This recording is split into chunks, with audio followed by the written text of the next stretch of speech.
कौन बनेगा नेता। नगर निगम के चुनाव पास आने वाले थे। पूरे कानपुर शहर में टिकट को लेकर मारामारी शुरू थी, लेकिन सबसे ज्यादा चर्चा में वार्ड नंबर 40 की सीट थी।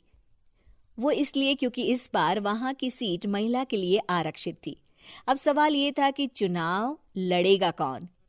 इससे पहले ठाकुर साहब वहां से पार्षद थे और इस बार उन्होंने अपनी पत्नी सीमा ठाकुर को टिकट दिलवाई और ठाकुर साहब की शान के कारण सीमा जी ने 20,000 वोटों से चुनाव जीत लिया।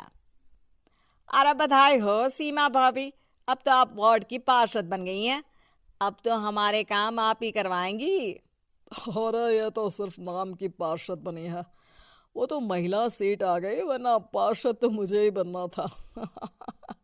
अब भले ही चेहरा इसका होगा, लेकिन पावर तो मेरी ही होगी। अरे वाह भाई साहब, क्या दिमाग लगाया है आपने भी।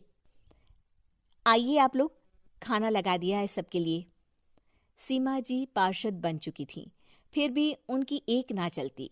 सारे काम ठाकुर साहब खुद ही संभाल लेते और जहां जरूरत पड़ती वहां सीमा जी का अंगूठा लगवा लेते।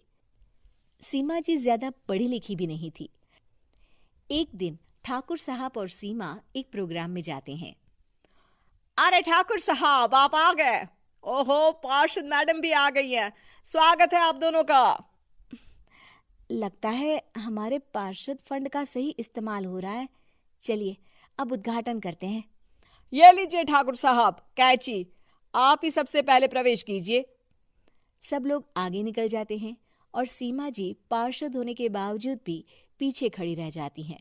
वो देखती हैं कि वेलकम बोर्ड पर उनका नाम है, लेकिन महिला होने के कारण कोई उनका सम्मान नहीं कर रहा। अगले दिन एक आदमी उनके घर आता है। अरे ठाकुर साहब नमस्कार।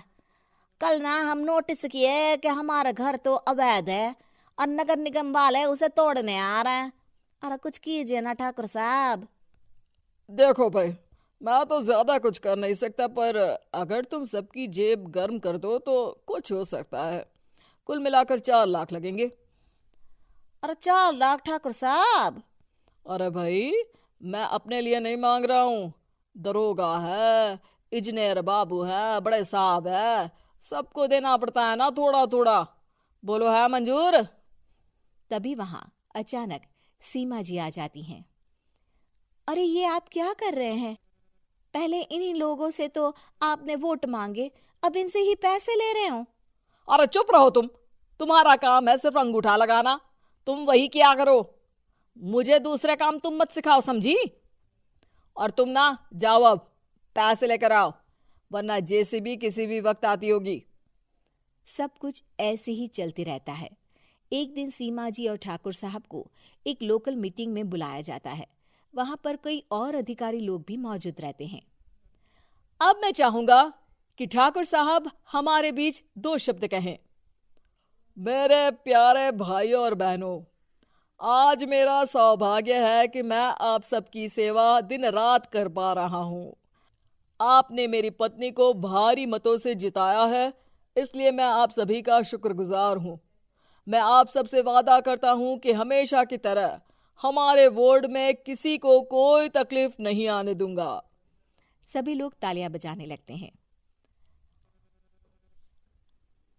अब मैं माननीय पार्षद मैडम को स्टेज पे बुलाना चाहूंगा। अपने नाम को बुलाया सुनकर सीमा जी एकदम चौंक जाती है। उन्हें बिल्कुल उम्मीद नहीं थी कि इतनी बड़ी जगह उन्हें मंच पर बुलाया जाएगा। जैसे तैसे वो मंच पर चढ़ती हैं। ऊपर जाते ही सीमा जी को सारी पुरानी बातें याद आ जाती हैं कि किस तरह उनके पति उन्हें कभी भी आगे बढ़ने नहीं देते और उनके नाम से गलत काम करते हैं। वो बोलने लगती हैं। मैं आपके वार्ड की पार्षद सीमा हूं। आप में से बहुत कम लोग ही मुझे जानते होंगे, क्योंकि इससे पहले मुझे कभी ऐसा मौका ही नहीं मिला। सारे मौके मेरे पार्षद पति यानी आपके ठाकुर साहब ही लेते रहे, लेकिन आज ये मौका मुझे मिला है तो मैं इसे ऐसे ही नहीं जाने दूंगी। मैं आपको ये बताना चाहती हूँ कि आपके ठाकुर साहब मेरे नाम की आड़ में गैर कानूनी काम करते हैं, जिस पर अंगूठों के निशान मेरे होते थे। इसीलिए मैं अपनी गलती मानती हूँ और आज अपने पद से इस्तीफा देती हूँ, ताकि आगे से कोई गलत काम ना हो पाए। अब फैसला आप सबके हाथ में है कि आप हमें क्या सजा देना चाहते हैं।